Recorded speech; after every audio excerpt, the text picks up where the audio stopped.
Thank you, Don and Michael, for framing our meeting. Especially thank the tremendous audience that we have. This makes it interesting, especially for a moderator like myself, because I get to give our panel some requests about the diversity of our audience and the fact that we're going to have a diversity of opinions, I think, on this panel, or advice, if you will.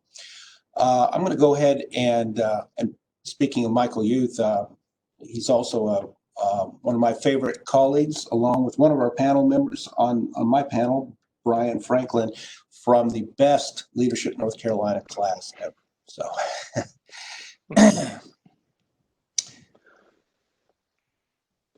All right, Mike, is that a transition to me? If so, I'll get started. No, I'm gonna. I wanted to. I just shared my screen here right quick. I'll get to you in a get to the panel just a second. All right. Here we go. So first, this panel is the generation portfolio evolving toward tomorrow, and so we're going to be focusing on energy sources primarily.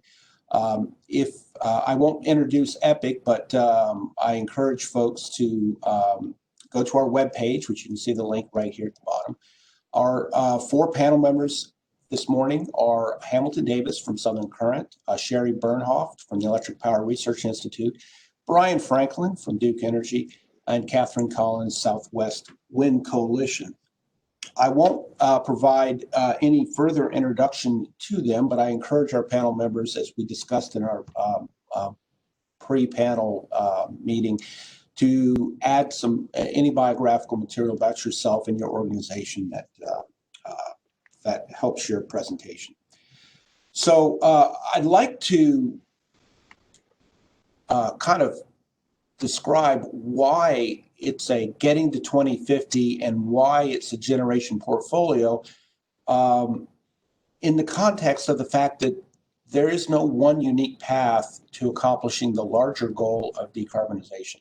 And I think that's really was a well-founded idea behind the this particular webinar and the title, Getting to 2050. It recognizes that there is no unique solution to achieving decarbonization for the purpose of achieving the global goal of limiting global temperature rise to less than 1.5 to 2 degrees Celsius. Full disclosure from me, I'm been asked to be a member of the Climate Leaders of Charlotte Study Group, led by Joel Porter. That is a sanctioned independent study of Duke Energy's climate plan. And as part of my preparation for that, I've been reading many materials, and I went ahead and reproduced the figure that you see here from the latest Duke Energy 2020 climate report, which really shows why we can talk about a portfolio and that there is no unique path. So if we start on the left here, we see actually the recent past, 2010, and all of these dotted lines represent illustrative different paths to achieving the specified change in global temperature rise, as amassed from, as you see here, 408 different scenarios that are largely coming from the global peer-reviewed literature. So these different trajectories or different options are not just preferred options based on economics or let's say supporting one industry or another. This is the science that basically says that we can go many different ways as long as we sustain our approach. And I think that's why there is such a proliferation of this idea of specifying a specific goal in 2030, because you have to start now with your generation mix in order to achieve Duke's or many of the other utilities' 2030 goals for CO2 reduction. And then after that, you have many options that need to be examined, and not just from the company's perspective, but obviously from the societal perspective as well. So with that in mind, I'd like to charge our panel members, if you have a preferred way of achieving that 2050 goal, well, tell us. But also tell us why. What is your perspective, so that our large audience can think about your approach and about how well it fits their citizens that they may represent, or their customers that they may represent. So with that, Brian, are you first? I'm first if you tell me I'm first, Mike. Okay. So Brian, I'd like to introduce you to the panel, and I will stop my sharing, and you can begin your remarks. All right. Thank you, Mike. And good morning, everybody. Like Mike said, I'm Brian Franklin, and I serve as Duke Energy's Director of Regulatory Affairs, North Carolina for Duke Energy, Duke Energy Progress, and Duke Energy Carolinas, to be exact, also known as DEC and DEP. And our Regulatory Affairs group manages DEC's and DEP's North Carolina regulatory matters and myriad regulatory constituent relationships, helping to achieve stakeholder group consensus regarding the company's business initiatives and regulatory strategies. I also serve on Duke Energy's Investment Committee, which supervises and sets strategic and policy direction regarding the investment management of billions of dollars in trust assets that fund employee retirement and nuclear decommissioning obligations. I'm an attorney by trade. Many of you probably know me in that capacity from years past, having started my career litigating general commercial disputes and pharmaceutical patent litigation at Winston and Strawn in Chicago back in 2000, and then financial services and securities litigation at Kennedy Covington here in Charlotte beginning in 2006, before coming to Duke in 2008 as a state regulatory attorney here in the Carolinas. And during my time as a state regulatory attorney beginning in 2008, I handled electric matters for DEC and DEP in North and South Carolina, and also for Piedmont Natural Gas for a short period of time in both of those jurisdictions, and also in Tennessee. And I shifted to regulatory affairs in 2017. So in discussing this panel topic from a Duke perspective, I would note that we want the same sustainability end result from a generation perspective as everybody else. We want net zero by 2050. And at its core, our plan is guided by new carbon reduction goals that we announced last September in 2019. And we aim to reduce carbon dioxide emissions from electric generation by at least 50% below 2005 levels by 2030, and achieve net zero carbon dioxide emissions by 2050. And we've made significant progress towards these goals thus far, as we've already reduced our carbon dioxide emissions by 39% since 2005, which is actually ahead of the industry average of 33%. To get to net zero, however, we have to work collaboratively with stakeholders and regulators in each of our jurisdictions to develop specific plans that best suit their unique attributes and their economies. I think, as Dawn mentioned earlier, without stakeholder engagement, without working with them, we can't get there. We need everybody's involvement. Overall, the pace of our journey to net zero in the Carolinas is just as important as the goal itself. I believe we're going to get there. We've committed to it, but we need to do it at a pace that's good for our customers and doesn't make things cost prohibitive. As an investor-owned utility, we have to balance reliability, we have to balance affordability and sustainability. That's our charge. It's not just a mere corporate goal. Nobody else has that. Others may have one individual pillar, but nobody else is bound to all three. And our customers are very diverse. They have different views, different wants, different needs, and different stressors. No matter the differences, however, we must serve them all. So, our integrated resource plan, which many of you all have heard about, or our IRP, helps us plan the future of our Carolina generation. But those plans have adjusted over time as the legislative, the regulatory, and the marketplace have changed. And they will continue to change. We know they will, and we will continue to adjust. For example, in 2007, North Carolina implemented a renewable energy and energy efficiency portfolio standard, and we adjusted. A couple of years later, natural gas prices plummeted to prices that many couldn't believe, myself included, and they stayed there, and we adjusted. Most recently, the North Carolina Utilities Commission has required our North Carolina utilities, DEC and DEP, in North Carolina to perform coal plant retirement analyses in our 2020 IRP. Specifically, we cannot retire our coal plants until equally reliable replacement resources with the ability to meet peak demand are in service. And I think you get the point at this point right now. We will adjust. Our IRP helps us adjust. It helps us plan. It helps us evaluate various pushes and pulls. It helps us make a snapshot in time decision. But it's just a plan. It's just a plan. We're still always evaluating. What about carbon? What about gas? What about, what if I double my EE? What if I don't? How do I achieve all of these goals? Going through that planning process helps us understand the driving variables and what changes when those variables invariably change. The entire process is invaluable. So, looking at our generation system in the Carolinas, you will see that we have transitioned significantly away from coal in the past decade. For the Carolinas, we've retired 32 coal units since 2010, which equals more than 3,643 megawatts of coal-fired generation. And we plan to retire an additional 582 megawatts by 2024. Additionally, in 2019, we also proposed to shorten the book lives of another 3,919 megawatts of coal capacity in North Carolina. We also continue to look at natural gas assets and their evolving role in our electric generation transition. Nuclear, a zero carbon resource, continues to be a major source of energy stability and reliability for us here in the Carolinas. In fact, all 6 of Duke Energy Corporation's zero carbon nuclear generating stations operate right here in the Carolinas. Starting in the early 1970s with Robinson, I believe, they've generated reliable carbon-free baseload generation for the Carolinas.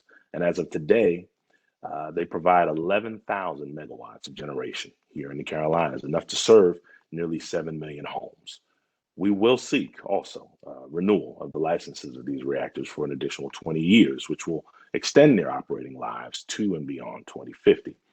Another aspect to consider from a Carolina generation perspective is that even though our usage per customer in the Southeast is largely flat, the number of customers that Duke serves continues to grow. So consider for a moment that when Duke and Progress Energy merged in 2012, many of you on this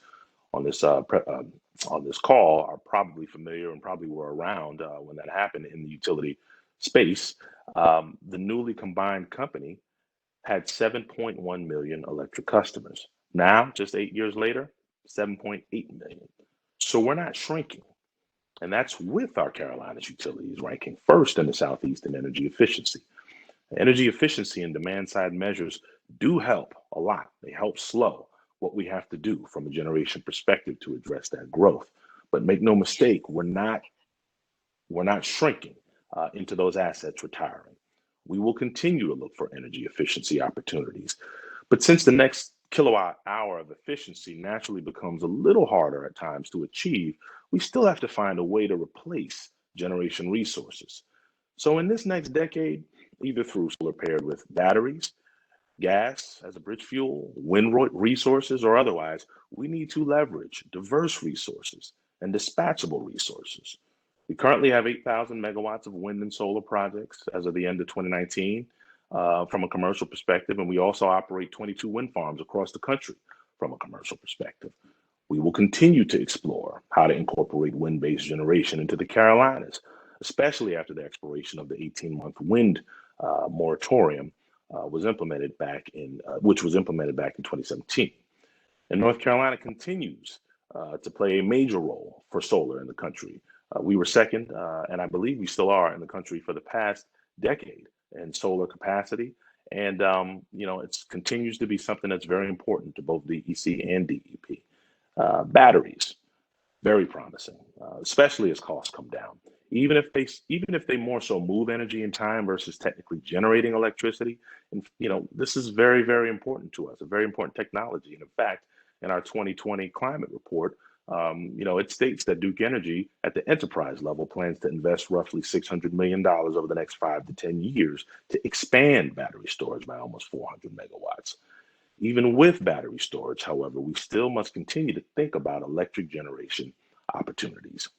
Ultimately, however, technology and cost recovery have to play into the decision making in the Carolinas. They just have to. How we transition our portfolio in a way that benefits the customers in the Carolinas, that's the question. That's the key. And here's why. Based on 2019 data, North Carolina and South Carolina rank in the bottom 10 states for personal disposable income. Bottom 10.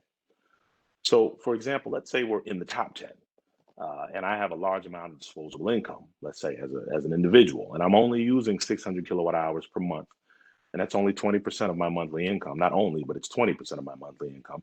I might not be as upset about a good, environmentally friendly generation option that's not necessarily least cost, because it's not as big of a chunk of my monthly income. But in the Carolinas, however, if you already factor in the disposable income statistic that I highlighted, and you also consider that we typically use more energy on a kilowatt hour basis because of our high number of heating and cooling degree days, which is directly tied to our climate in the Carolinas or in North Carolina of hot summers and cold winters. And you also add that so many of our customers both heat and cool with electricity, that not least cost option might not necessarily be the best fit for many of our customers, even though it has tons and tons of excellent attributes. So believe it or not, we do work hard at Duke Energy to balance affordability for our customers.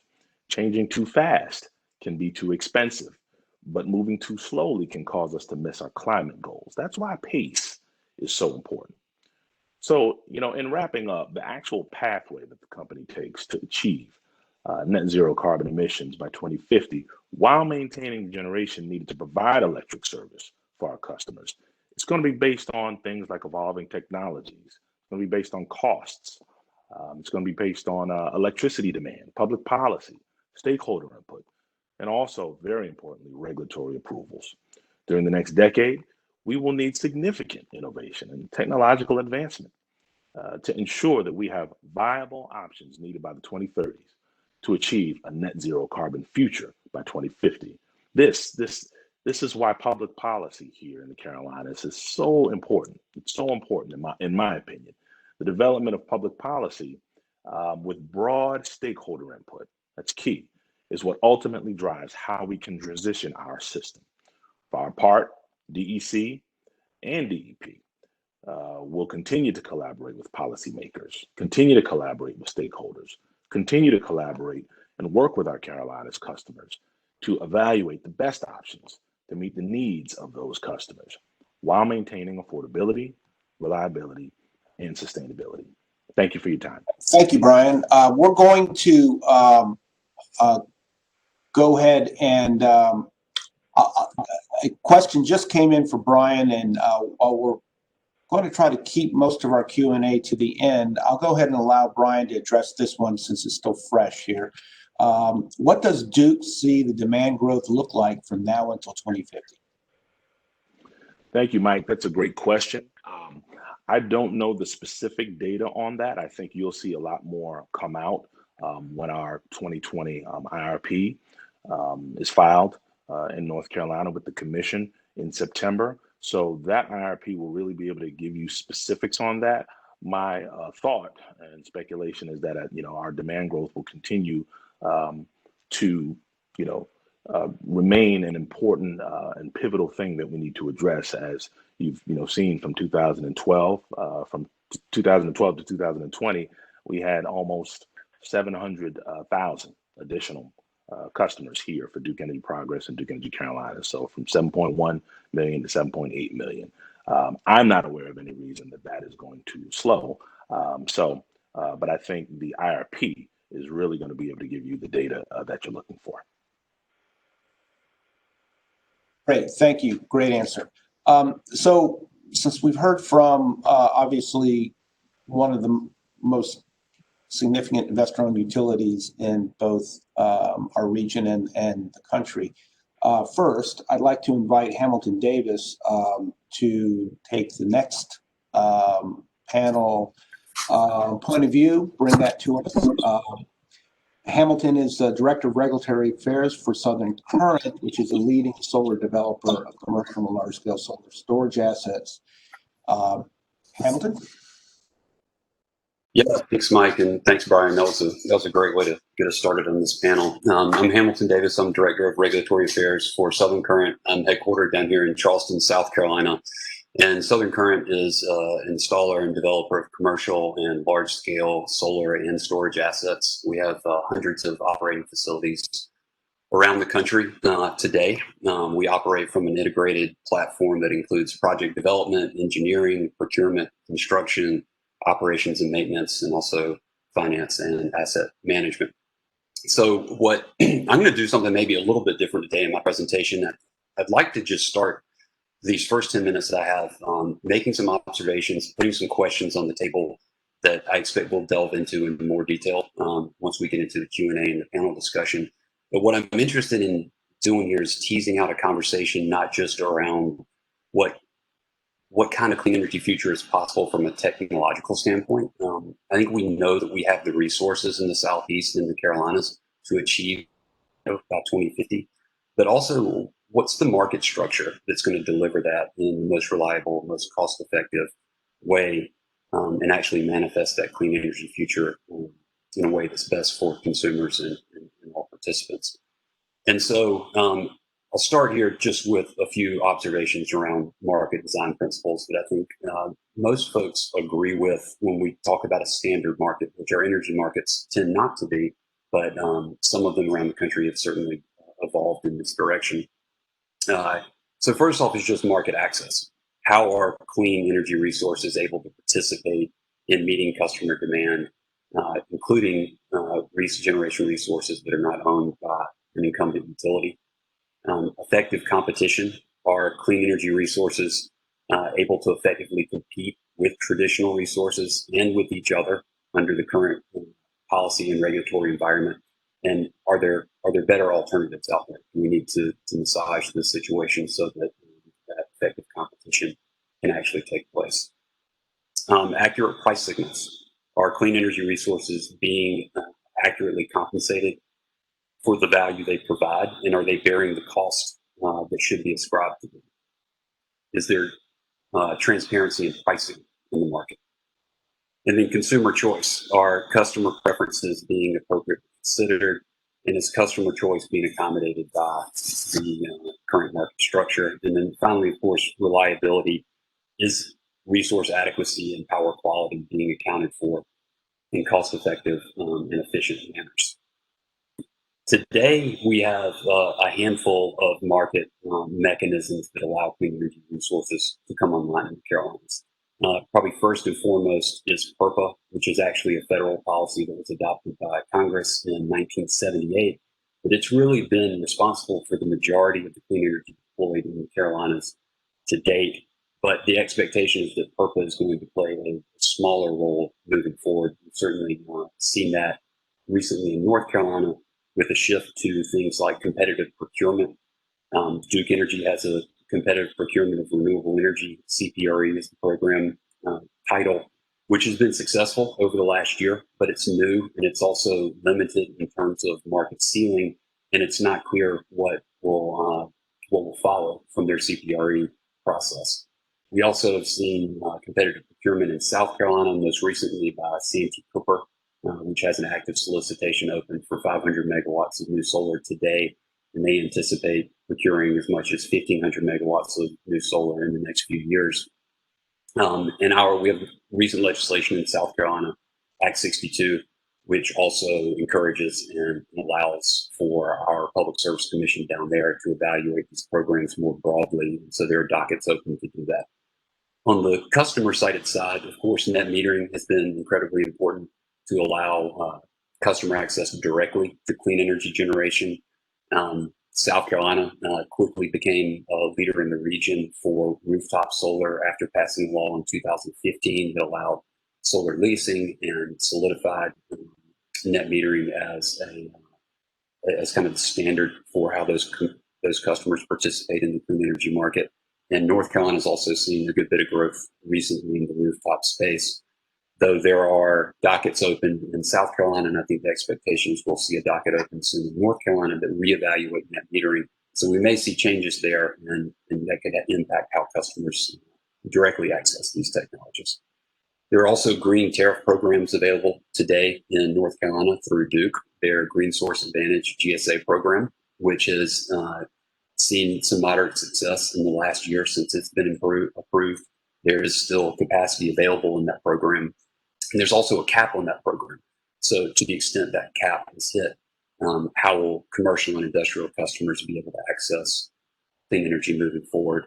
There are proposals from Dominion and Duke in South Carolina that are currently before the South Carolina Commission for similar programs, and we should have some commission decisions on those in the coming months and the coming year as well.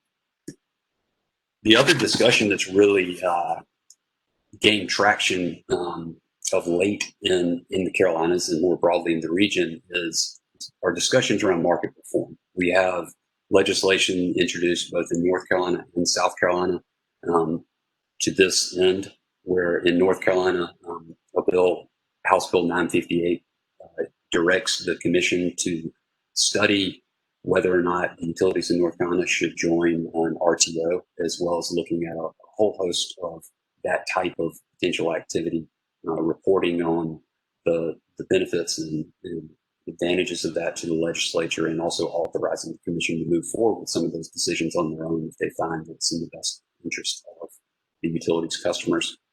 In South Carolina, we have this piece of study legislation that will be voted on in September and October when our General Assembly comes back into session. And similarly, it creates a fairly diverse study group to look at all the different implications of an RTO, whether we could join one, whether it's possible to create a new one in the Southeast, whether we should be talking about things like an energy imbalance market, retail choice. Is there some hybrid between what we have now and what exists in other parts of the country that would be best in the Carolinas?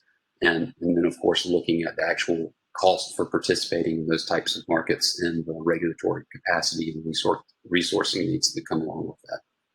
We also have North Carolina's Governor Cooper's Executive Order 80, which is a broad committee looking at a pretty diverse set of considerations for meeting his climate goals. One of the committees, though, is a regulatory reform committee that's looking at similar issues related to RTO and regulatory reform in North Carolina that may be appropriate for advancing the clean energy economy in the state.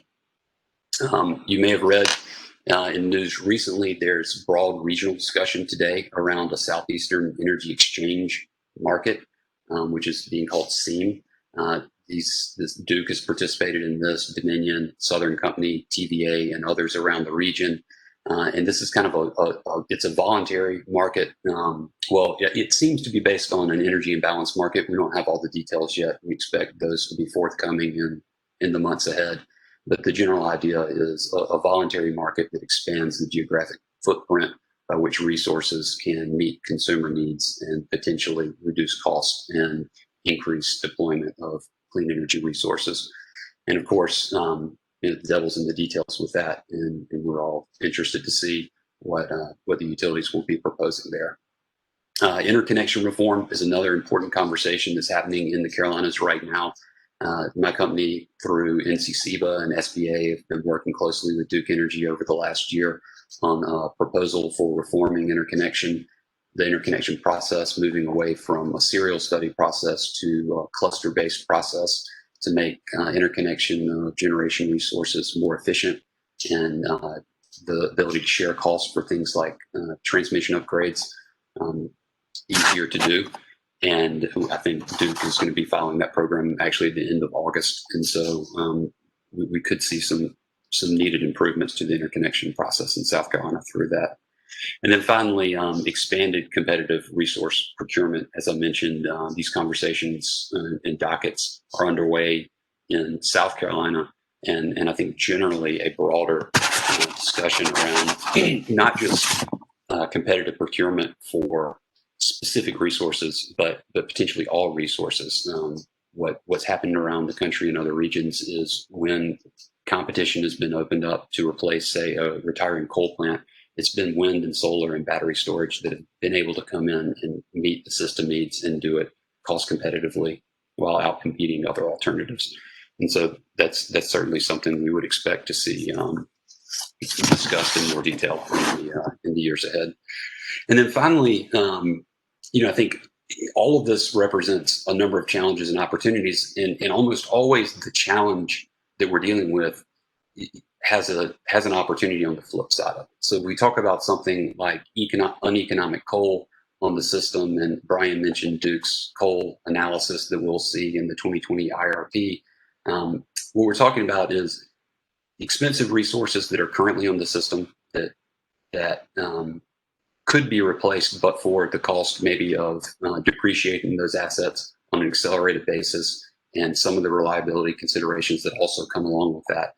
But there's no question there's a lot of coal left in the system that likely will be retired in the decade ahead, and that creates the space for new generation and clean generation to fill those gaps. Also, resource integration is a challenge, but as we begin getting more familiar with technologies like storage and how storage can address issues like grid flexibility and resource variability, we will see it playing a much larger role. And of course, the larger geographic footprint that I spoke about with something like a energy imbalance market or an RTO type structure also addresses integration issues at scale. Grid improvements are, I guess, something we'll be talking about on the next panel, and will of course be needed to accommodate a different type of generation portfolio than we're used to in the past. And so, are we making grid investments today that accommodate what we will expect to see in the future from the types of resources that will be interconnected? And then finally, emergent technologies. We know that there are technologies on the horizon that are not yet commercially viable that maybe will be in the planning horizon that we're talking about. So are we able to accommodate those within our current market structure, and are we leaving ourselves flexibility to take advantage of those resources as they arise? But of course not failing to take advantage of the opportunities that already exist today. So ultimately in the Carolinas, I think we're beginning to ask the question, not just about what clean energy resources we want to see deployed and what technical challenges must be addressed. We're also starting to talk about market structure and what the best version of that is that can deliver the results that we desire to see. So with that, I'll turn it back over to you, Mike, and look forward to the discussion and the other panel's presentations. Great. So Hamilton, we've had a couple questions come in, but they're more generally addressed to the panel. There's not one specific for you, so I'm going to ask you one right quick. Okay. Just a real quick response. You mentioned in your earlier access slide about PURPA, and we know that this week a major finalization of the new PURPA rules came out from the Federal Energy Regulatory Commission. I'll give you an opportunity to comment on that. Yeah, so we got a ruling from FERC that updates how a lot of what it does is change the flexibility at the state level for how PURPA can be interpreted and by state commissions, state legislatures, and removes some of what was assumed to be federal authority, transfers it to the states. And so how that impacts us in South Carolina and North Carolina is yet to be seen. There's a lot of prescriptive policy in South Carolina as to how PURPA needs to be implemented. So things like fixed price contracts for both energy and capacity and a minimum of 10-year contract terms. North Carolina has moved away from longer term contracts towards 5-year contracts. So I think a lot of, as was the case in the past, states do have a lot of autonomy in how they implement PURPA. I think that'll continue to be the case. And whether or not this recent ruling impacts us here in the Carolinas kind of above and beyond what we're currently doing remains to be seen. I'll translate the jargon of PURPA to Public Utility Regulatory Policies Act. Sorry, I should have said that. Landmark legislation from the late 70s. Since we've heard from solar, I think it would be wise for us to hear from wind next. So I'm going to ask Katharine Kollins to do the next presentation, and then Sherry Bernhoff from the Electric Power Research Institute will be our cleanup. So Katharine is the president of the Southeast Wind Coalition, and Katharine, please shares your presentation. Thank you so much for having me. My remarks will be potentially a little more targeted in that I intend to cover more of a specific technology that is often left out of the discussion in the Southeast for ways that we can and will meet our low and no carbon goals. So with respect to wind, let's see here. With respect to wind, there are really three options that we have for wind in the Southeast. The first is wind imports from the Midwest.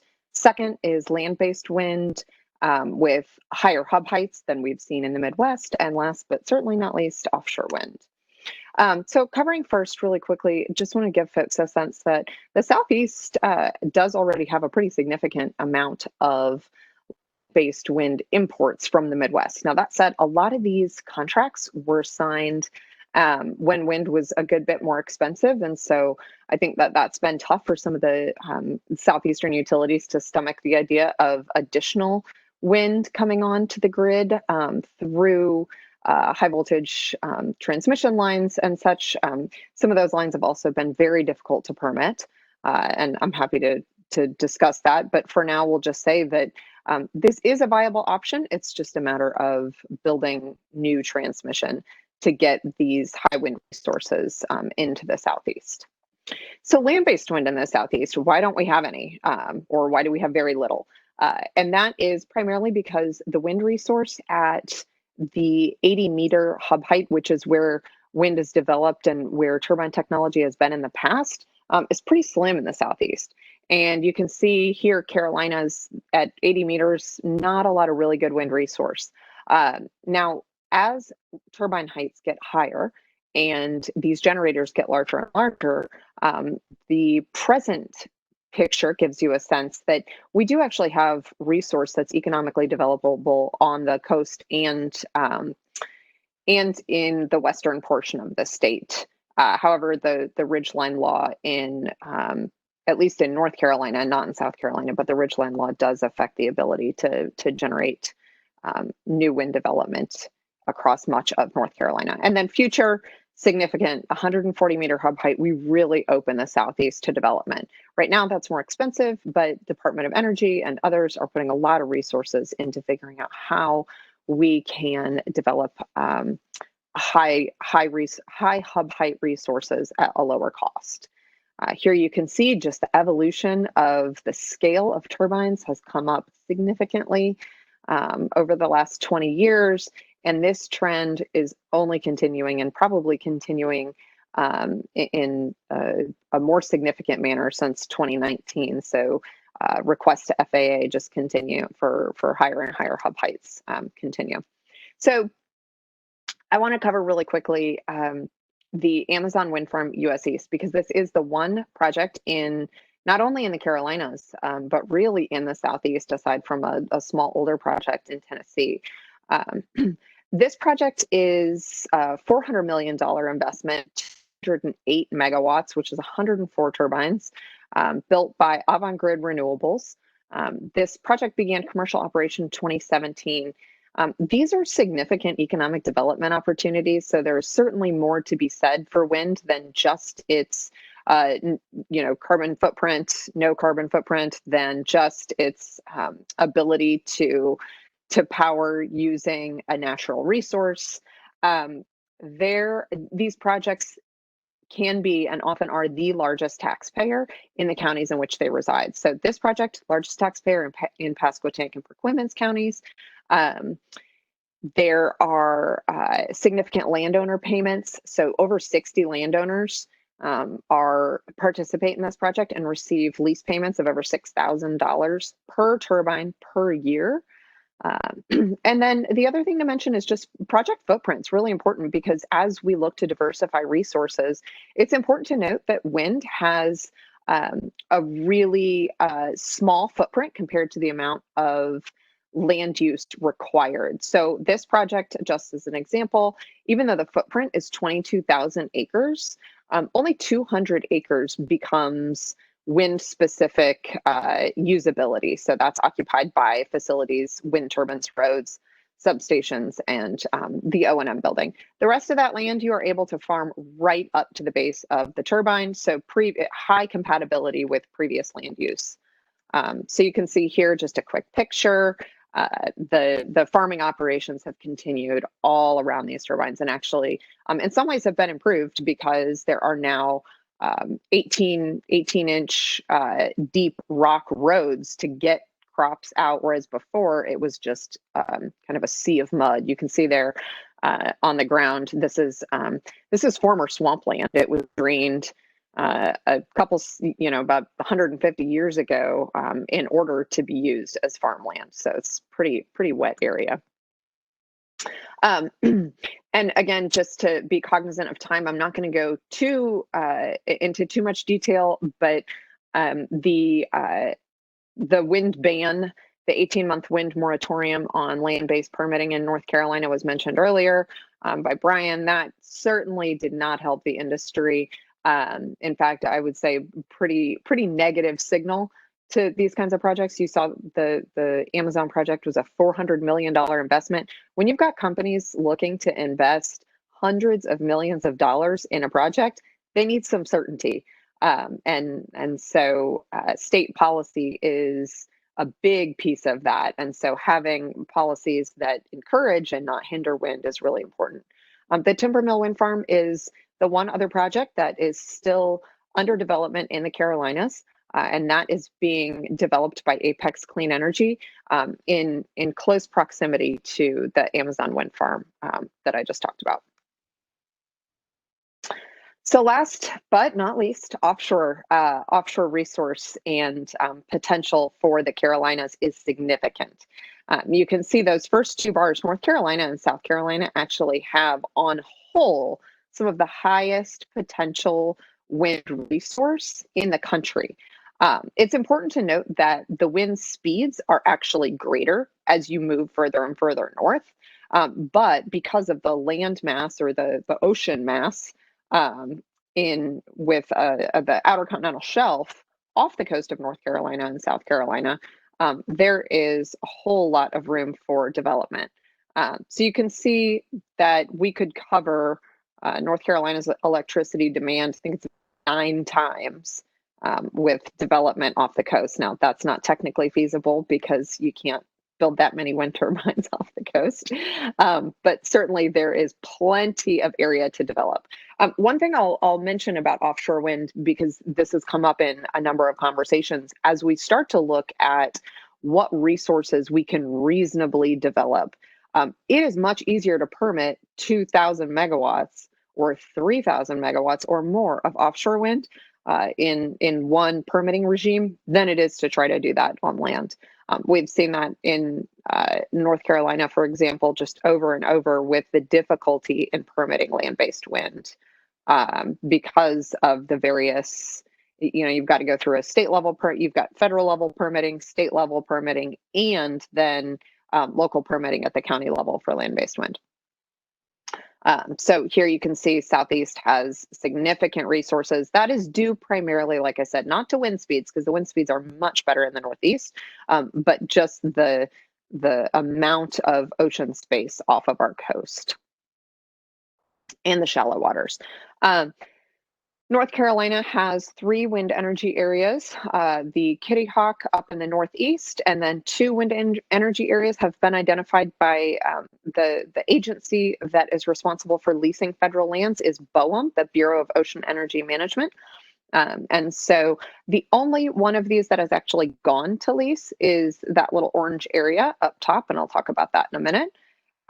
Wilmington East and West have not been leased. They are actually they'll be in a task force process with the South Carolina wind energy area. So you can see here they're contiguous with one of with the Grand Strand call area. South Carolina wind energy areas are a little bit further behind in the process and have remained so because for South Carolina, we don't have a representative from the state government who's been appointed. This is required. The governor needs to appoint a representative to the BOEM task force in order for this in order for any of these lease areas to proceed in any way, shape, or form. So what you see here is a significant amount of area. It is unlikely that all of that would be leased, but the next step will be identifying the wind energy areas versus just these more general areas, which are termed call areas. And then I did want to make sure just to cover in a little bit more detail, because it is the one energy area off the coast of the Carolinas that has been leased. The Kitty Hawk Wind Energy Area is 122,000 acres. That lease was awarded in 2017. It went for $9 million. There were 17 bidders for that lease. And one of the reasons, and it was awarded to Avangrid Renewables, one of the reasons that that lease did generate so much interest is because of its proximity to the PJM Interconnect in Virginia. There is obviously PJM Interconnection is also covers Eastern North Carolina, but the substation space available in the Virginia Beach area what is significant, and so that project right now has a queue request in Virginia Beach. It is also planned right now that energy will be will go into the Virginia area and kind of stay in, be purchased by Virginia because of the Virginia Clean Energy for the Virginia Clean Economy Act that was just passed, sweeping utility and carbon legislation this past session in Virginia that calls for 5,200 megawatts of offshore wind development. So Virginia is kind of leaping ahead very quickly. Would love to see North Carolina and South Carolina catch up, but that is highly dependent on state policy and just, I would say, a general request and customer request for offshore wind. So with that, I guess the one thing I did not mention that I do think is important with offshore is, again, I crossed the economic development potential for land-based wind, but for offshore wind, this is a $70 billion industry just with the commitments that have been made in the Northeast through Virginia to date. So about 25 gigawatts of offshore wind commitments. That will require a $70 billion US investment. So this is the manufacturing, ports upgrades, et cetera, that's needed in order to fulfill the requirements that 25 gigawatts has brought. So we're talking about an entire new industry coming to the US, and so significant economic development potential. Okay, thank you, Katharine. There's 2 or 3 questions, one of which clearly was answered in your presentation. So I'll go ahead and just take the top one right quick for you. And so should just be a quick answer here. Do you see the Amazon wind farm will finalize the additional 104 wind turbines that were approved? Do I see the Amazon? Apparently there were an additional 104 wind turbines approved for the Amazon wind farm, and the question is, will they be completed? Got it. Yeah, there were an additional 50. So that project originally had, I think, 150 plus wind turbines that grid had, the Avangrid was looking at.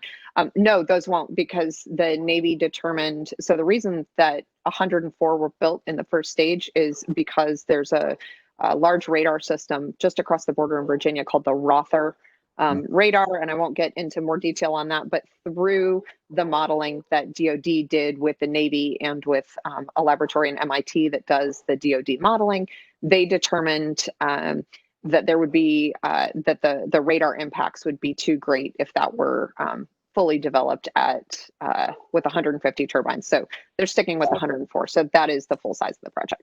Gotcha. Great answer. Thank you. All right, so our last speaker on this panel will be Sherry Bernhoff. She's a senior technical executive at the Utilities Premier Research not-for-profit corporation, the Electric Power Research Institute, which has perhaps their largest engineering facility right here in Charlotte, very close to EPIC. So always glad to hear from EPRI. Sherry? Hi, good morning, and thank you for the opportunity to speak to this group. For those that aren't aware, I'm Sherry Bernhoff. I'm a Senior Program Manager with EPRI. My background is in nuclear power, so my last couple of remarks will be about nuclear power, and I thank Brian for his great setup to talk about nuclear power and its importance in the Carolina as a low-carbon or carbon-free generation source. For those that aren't familiar with EPRI, we're a not-for-profit independent research and development organization. Our work focuses on the generation, the delivery, the distribution, and the end uses of electricity to further public benefit with the goal to achieve safe, reliable, and affordable electricity. Today, I want to talk about a couple of initiatives that we've started to look towards the low-carbon, carbon-free future. The overarching project is called Project 2X, Projects 2X to 2050. I don't have a lot of time today to unpack this entire slide. There's a lot of information on here. There will be a white paper coming out fairly soon. You can get that off of EPRI.com, and there's other information also available on Project 2X to 2050 on EPRI.com. But I want to bring your attention first to the center area, and that's the timeline. We've talked some about the importance of getting to a carbon-free future, and I think we were challenged. What's it going to take? It's going to take integration. It's going to take teamwork, and it's going to take all of us to do it. We need to look everything from the generation source to efficient electrification. So what I'm going to talk about a little bit, and that is, alternate energy resources and alternate energy carriers that are going to be carbon-free. Now, if you look at the lower part of the slide, again, we're a research organization. So the lower left-hand talks about the demonstration and the deployment needs to start taking us to 2030. And there's been a lot identified that will support the achieving, significant reductions in carbon getting to 2030, with the electric vehicles, the efficiency that some of the speakers have talked about, and moving towards cleaner generation sources. What's really exciting is, and the great opportunity for all of us to work together on, is that path to 2050. And that's creating the affordable, low-carbon energy option that will take us beyond those goals and drive us to our 2050 goals of being low-carbon to carbon-free. And so to do that, let's talk a little bit about the how. That gets to be the exciting part. EPRI just recently announced or unleashed a low-carbon resource initiative. I'll refer to it as LCRI throughout. So the Low Carbon Resource Initiative is a 5-year focused commitment. It's being done in partnership with the Gas Technology Institute. So it brings together the electricity and the gas sector in this unique relationship and partnership to take the goal to enable understanding how we're going to get to this 2050 goal. And it's looking at a number of things that we have to do. Like I said, it's a 5-year effort. We want to look at the generation, we want to look at the technologies, and we want to look at what are going to be the alternate energy carriers that are going to be needed in the future, and how this integrates with the grid, and how it still also remains affordable and safe and reliable. So to do that, we're going to be identifying and looking to accelerate deployment of some high potential resources. We're going to be looking to, with our partners, invest in the demonstration of some of these high potential, promising technologies. And also important is we want to keep all of our stakeholders and the public informed about the potential going forward. And so to do that, we have developed a partnership, a public and private partnership. looking to raise and leverage $100 million, and we're well on the way to pull together that partnership to have this $100 million to achieve the goals I just talked about, and that is the identification, the building the roadmaps, and leading to the demonstrations, and like I said, all the public awareness and the stakeholder awareness of these technologies for a low-carbon future. So it was just announced this week, August 10th. There was a public announcement about it. We started the initiative with 18 anchor sponsors. They're showing on there. It's a combination of utilities, gas companies, electric and gas companies, and we have one OEM as well. But I'll say that there's more coming, and there is room for more if you're interested. Love to have you find out more about us. And to do that, you can contact us at lcri@epri.com, and there's going to be a virtual roundtable where you can learn a lot more about this initiative, meet some of the key players in EPRI and the industry that are providing the leadership for this. So if you go on the website that's shown there, you can register for this virtual roundtable event that's coming up. So please do that. In the next few minutes, I'm going to turn my focus a little bit. Like I said, my background is nuclear power. I came to EPRI 8 years ago, but prior to my time with EPRI, I worked at commercial nuclear power plants, several of them around the country, including one of them that was a Progress Energy plant. So I can resonate well with the Progress system. So we talked about the importance of nuclear for the Carolinas. It's also important for the nation. 55% today of the carbon-free generation in the United States is provided by nuclear power. Brian mentioned briefly about the intent for Duke Energy to extend the license of their power plants. So this kind of provides a graphic of how many gigawatts of electricity are provided by nuclear in the United States and the importance of first looking to extend the operation of the plant. So EPRI has done a lot of research to support the first life extension out to 60 years. We've done a lot of research and worked with the utilities to support the second life extension out to 80 years. And there are 3 plants in the United States now that are approved for 80 years of operation.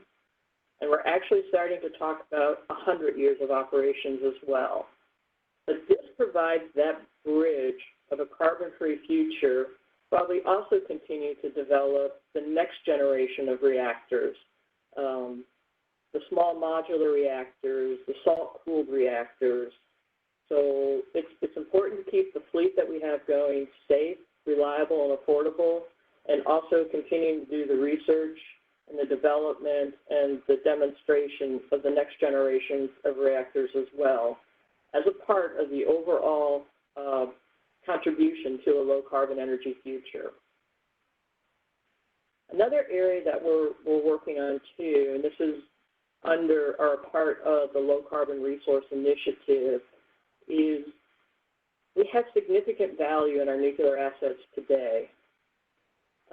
We're also facing a market situation where there are more renewables. And renewables are good. I'm from Texas. I see a lot of wind power, and I resonate well with wind power and the importance on the grid. But what that's meaning is to allow the headroom for the renewables on the grid. There is some more variability on the grid. So in points of time, especially spring and fall, there is surplus, there is excess generation.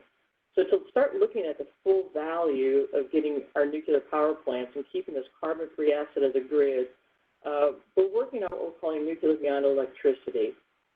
And we have work looking at how do you quantify the value of the nuclear power plant providing the grid stability services? How can we possibly maybe extract steam directly from the nuclear power plants to provide manufacturing, Thermal storage, we talked about storage, great development area. Can we extract that steam and put it into some type of a storage mechanism thermally? Another very important part of the Low Carbon Resource Initiative is looking at these alternate energy carriers that are carbon-free, like hydrogen, like ammonia. They carry a lot of energy, they're carbon-free.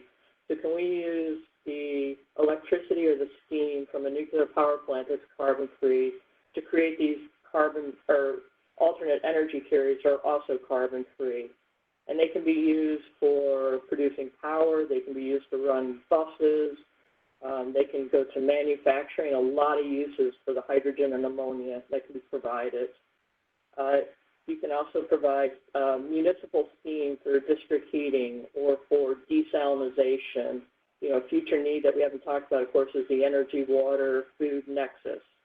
So can you also extract some of this surplus electricity or steam, and putting it into desalinization is another form of storage. So we're putting out a white paper later this year on this whole landscape of possible opportunities for nuclear beyond electricity. And next year, we're going to be working with some of our key stakeholders and partners to develop this landscape picture into some specific action plans to start implementing, along with the Low Carbon Resource Initiative, demonstration of some of these more promising type technologies. So in the interest of time, I'll leave my comments there, but please, if you have any interest in getting involved in this or wanting to learn more about it, please go to EPRI.com, please reach out to me, and we're happy to work with you and answer your questions. So thank you, Mike.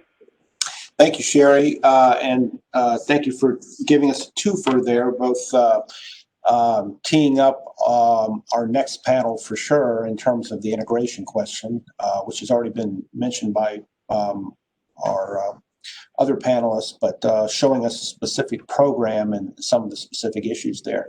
And then finishing with, in my opinion, arguably the most essential zero carbon energy resource that is currently available to us in producing electricity, that makes it possible to even talk about the goals that we're talking about to 2050. And along those lines, I'll go ahead and pick up one question from the chat directly for you. And then after that, we're going to open the Q&A up, and I'll be fielding questions to the entire panel. So question for you, Sherry. Can you talk a little bit more about pairing thermal storage with advanced nuclear and the value of flexibility that system could provide? And of course, your slide here could potentially talk right to that. That's a great question. I tried to be a little, on this picture, I was trying to not focus on existing fleet versus advanced fleet of nuclears, but we're really excited about the advanced fleet of nuclear because the steam temperatures and pressures that will be capable of coming out of the advanced nuclear plants are much greater. So there's going to be a lot more efficiency with the next generation of plants for going into both a thermal storage or being able to directly couple, say, like a high temperature electrolysis for production of alternate energy carriers.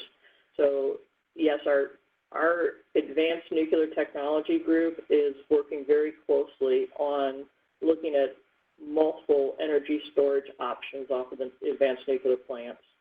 You get a great efficiency that you can build that right into the advanced design of the plant.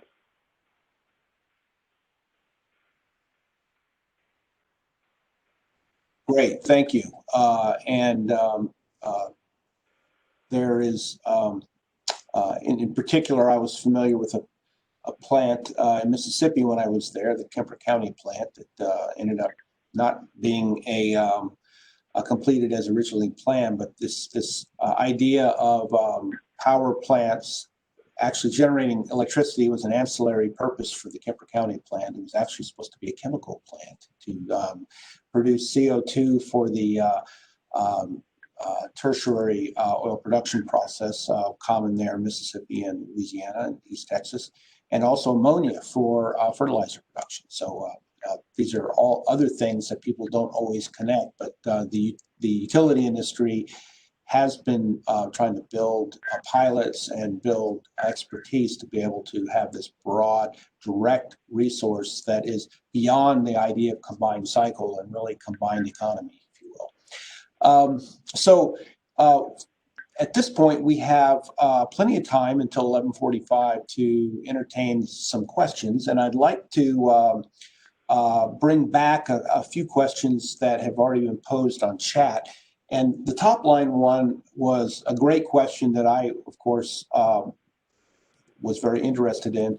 And I'll pitch it at Brian first because that's where the question was directed. But I'll give each panelist an opportunity. If you have something additional to add to a particular question, to please, we'll give you a chance to comment on it. So, Brian, how much of Duke Energy's projected demand growth is attributed to more electric vehicles? Hey, Mike, yeah, that's a great question. Again, with the IRP coming out, I can't speak to the specifics of that. Obviously, I think, and I've got to be careful here because, we may have some North Carolina, utility commissioners on the call, and I have to make sure that from a public document perspective that I'm just keeping it all with what's been filed. But I would just say at a minimum,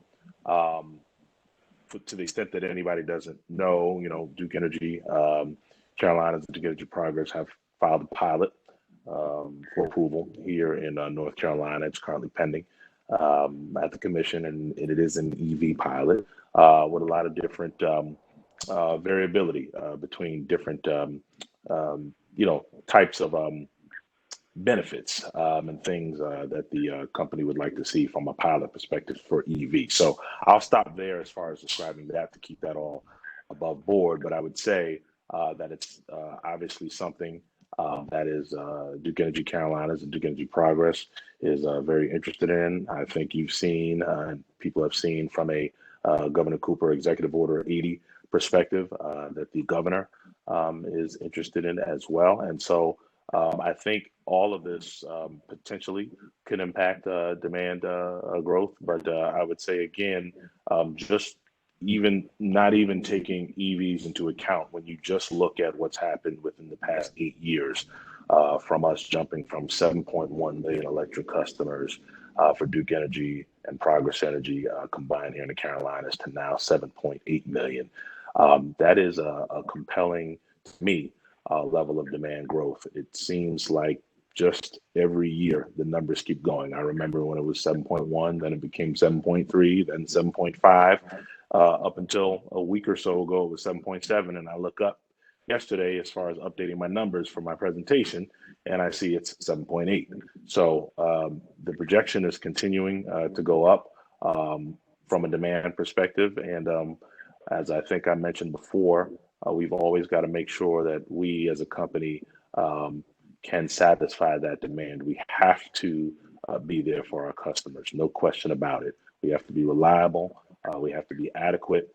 There needs to be no question that when the customers put the lights on, that the lights actually turn on. And so that's our charge. That's what we have to do.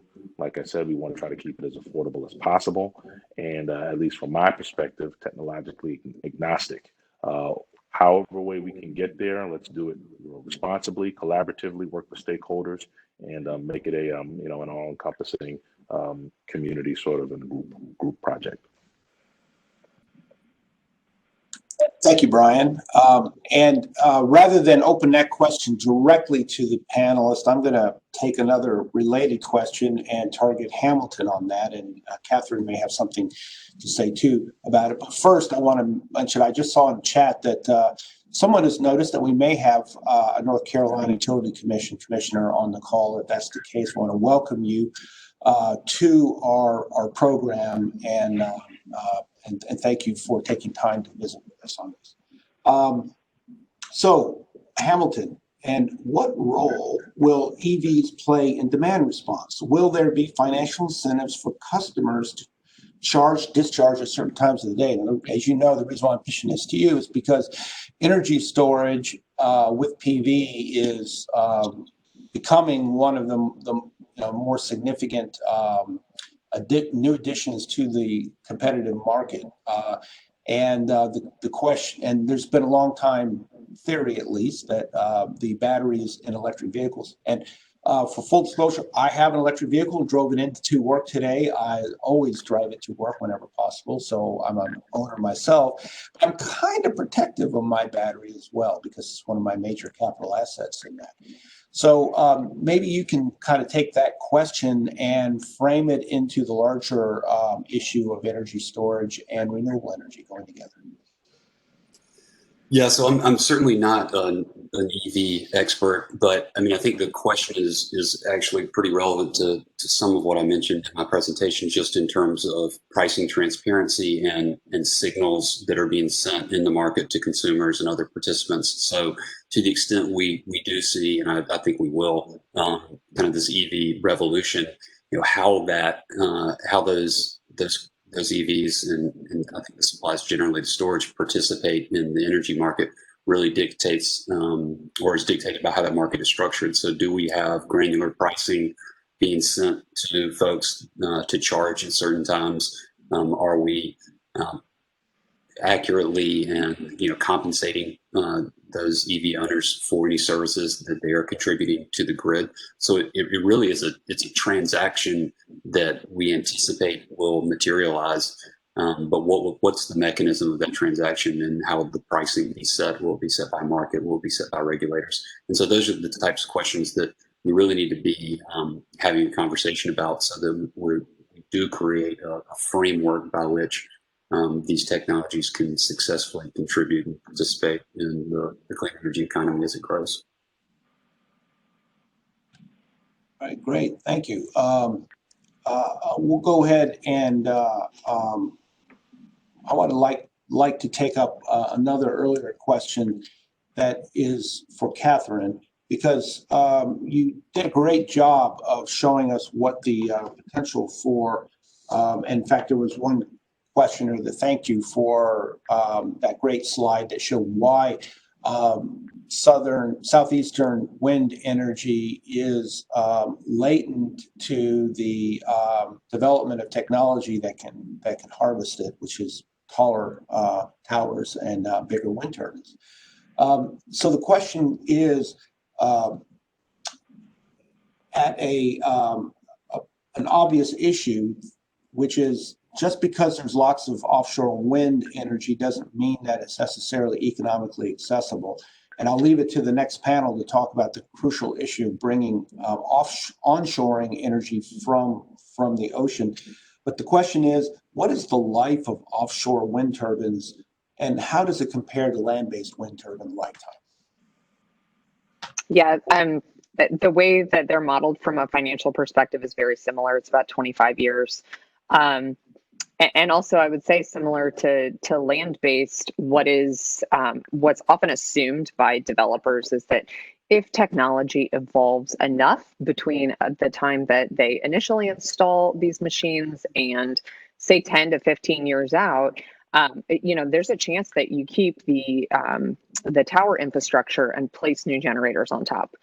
Same can be said for offshore wind. So, economic viability in the Southeast, I would say it's not nearly as far off as people once thought. And with prices have been coming down so quickly along the East Coast that there is certainly some fairly near-term economically viable offshore wind.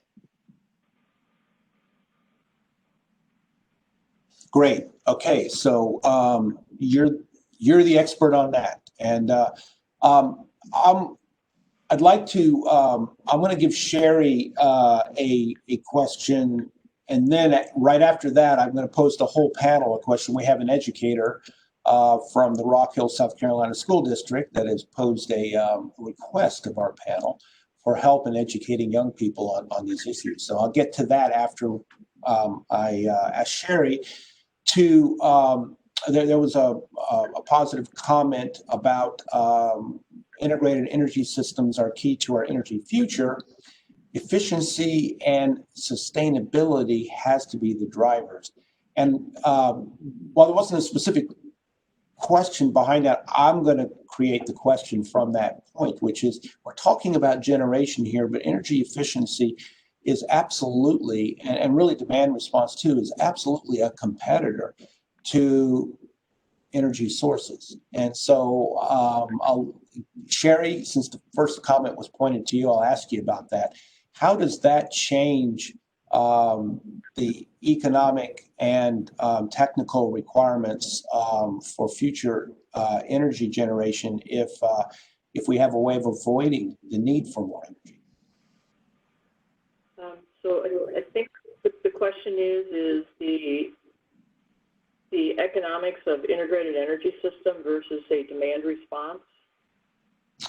Well, the question is, how does energy efficiency and sustainability become a driver that reduces the need for the new energy sources of all kinds that we would build into an integrated system?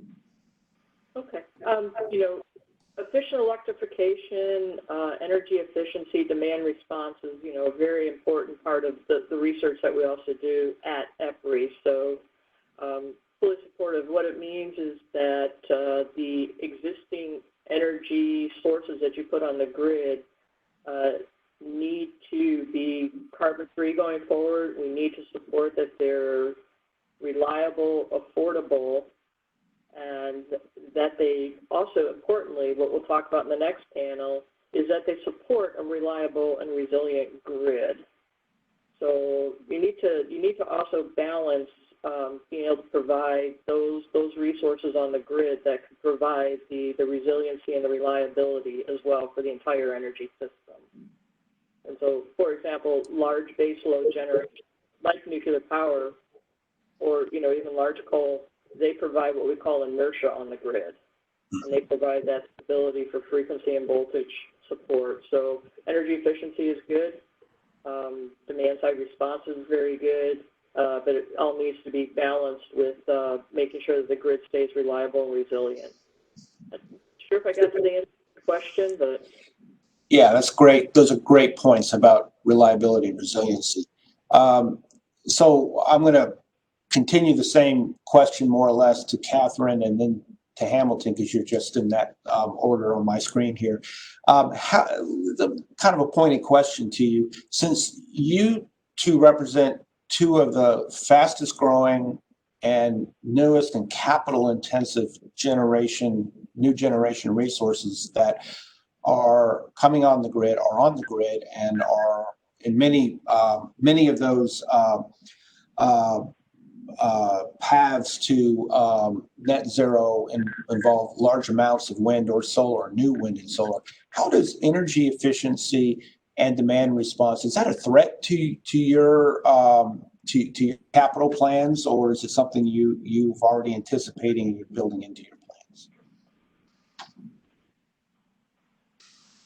plans? Well, I'll start there and then let Hamilton go. He may have a more elaborate answer, but no, absolutely not. I mean, we're all in this together, as trite as it sounds. The idea is you go with some of the least cost things first, and there are a lot of ways to different ways to calculate cost and cost benefit, but energy efficiency makes a whole lot of sense.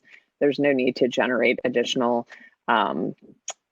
electricity if it's not needed. I mean, I saw one of the questions in the box was, what are the environmental effects of wind? And there are certainly environmental effects to every type of electricity generation, no matter what it is. And so starting with energy efficiency as a baseline, I certainly think makes sense.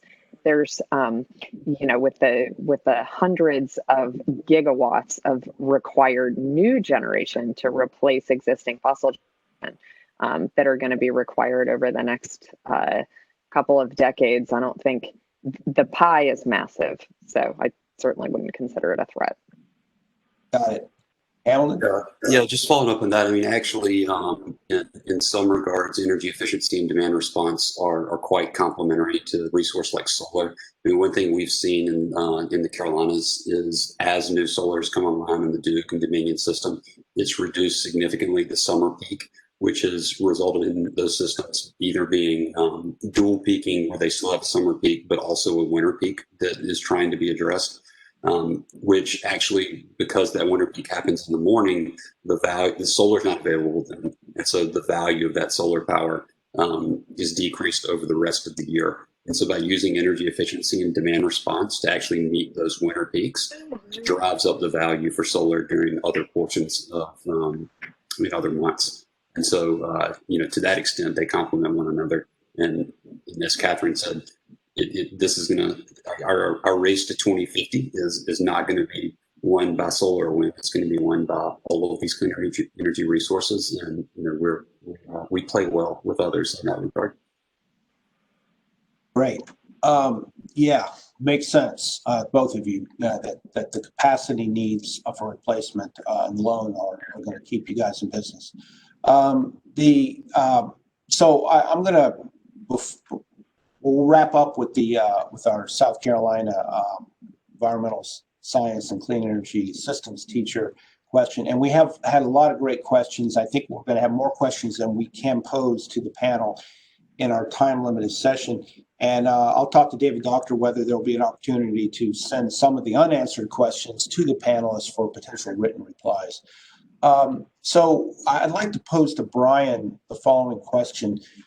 Because in reading the Duke Energy 2020 climate report, there was very significant reliance on energy storage, and the uncertainty with what energy storage technology will emerge as being safe and affordable and environmentally responsible. Believe me, as a person who's technically heavily involved in the Department of Energy's energy storage program, I know that's a very tough question that no one has answers for really right now. So let me ask Brian, since Duke Energy points to needing a lot of energy storage, and you are a developer of battery energy storage projects that are either in progress or before the Utility Commission, can you tell us a little bit about battery feasibility? How much concern is there regarding the potential impact of lithium battery residuals and recently reported issues with fires?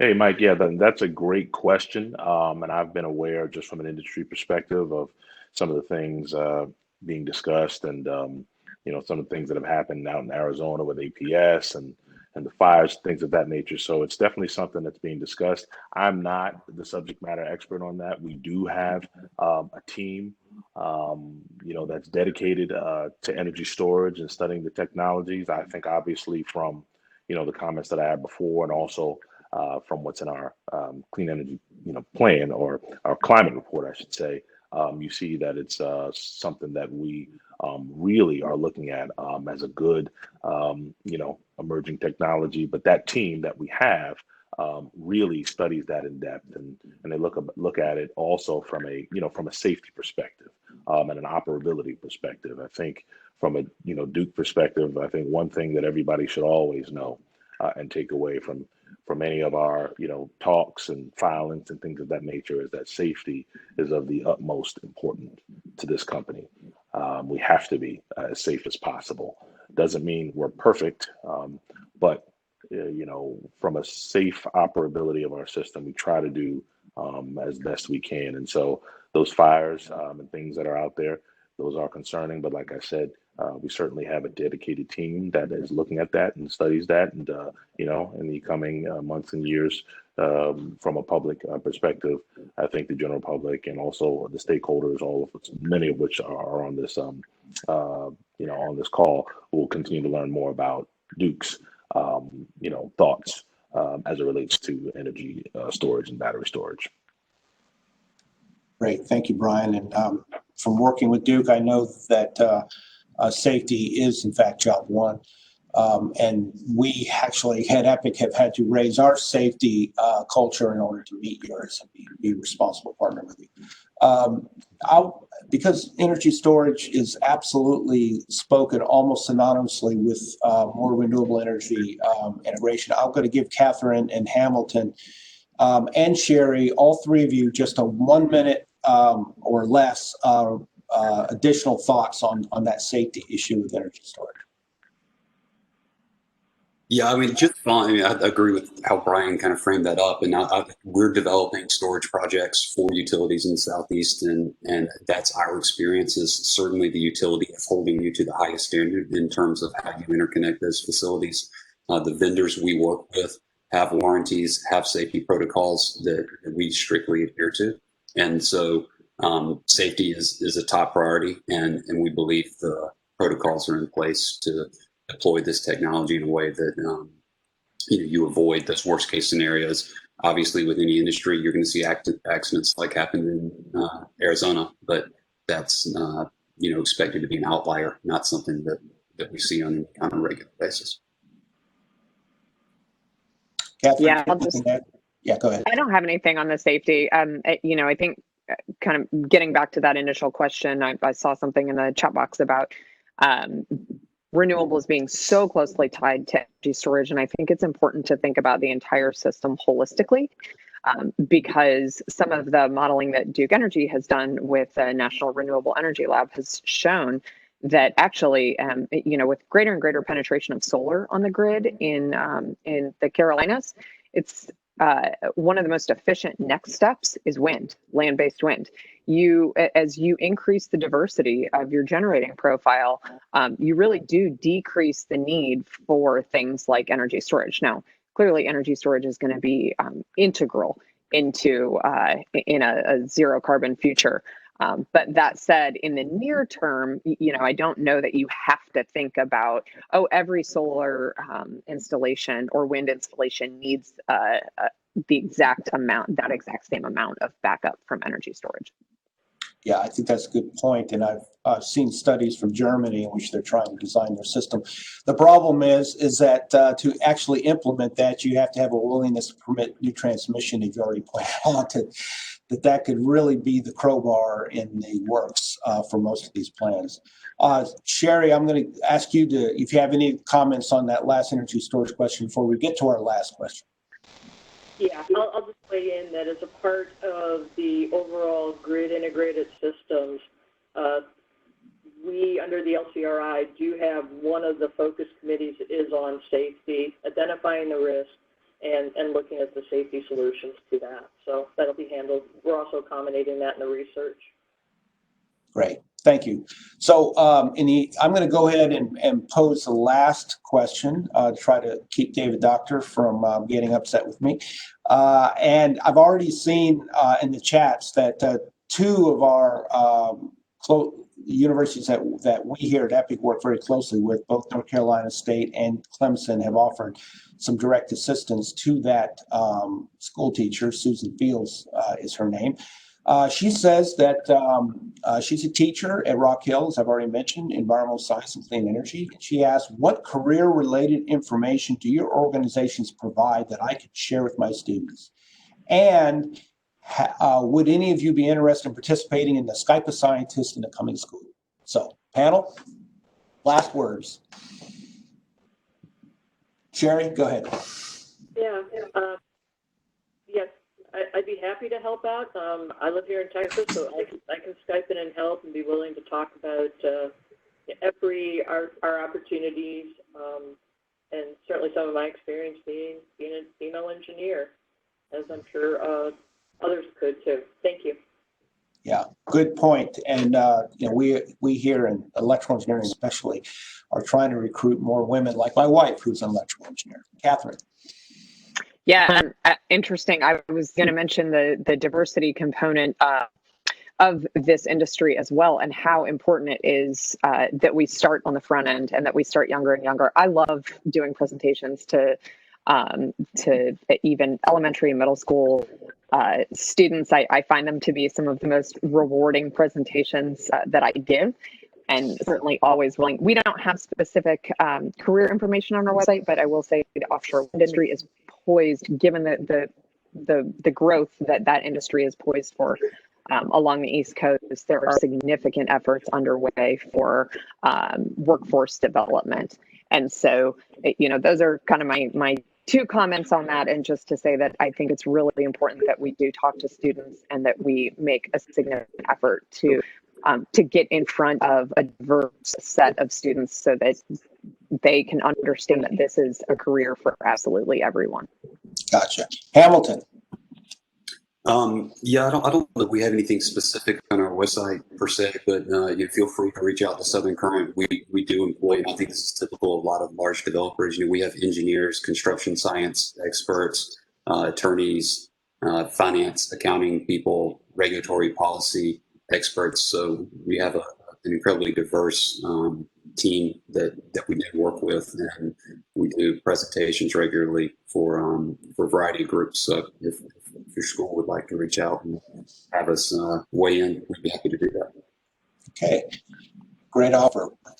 Last word goes to our sponsor, one of our sponsors for this program, Duke Energy, Brian Franklin. Thank you, Mike. I think it's a great question. It warms my heart. I tell my kids all the time, I got two boys, you guys are the future for the entire world. Not to put everything on your shoulders, but we need you guys. But I would say, from a Duke perspective, we've got a pipeline, and we've got, a pipeline for talent and STEM focused education. We've, reach out to HBCUs and trade schools and things of that nature. So we definitely try to maintain a connection and pipeline of involvement with the youth in our community all the way down to elementary school kids. So I think we're going to have somebody already reaching out to you and seeing how we can help with that down here in Rock Hill schools. And I would just say, from a Skype a scientist perspective, I'm not a scientist, but if you do Skype a lawyer, I can help and join. So thank you for everything, and we love the interest. All right, thank you. All right, well, panel, you've been. I'll give you my applause, and thank you very much for an excellent presentation and very agreeable collegial responses to our many questions.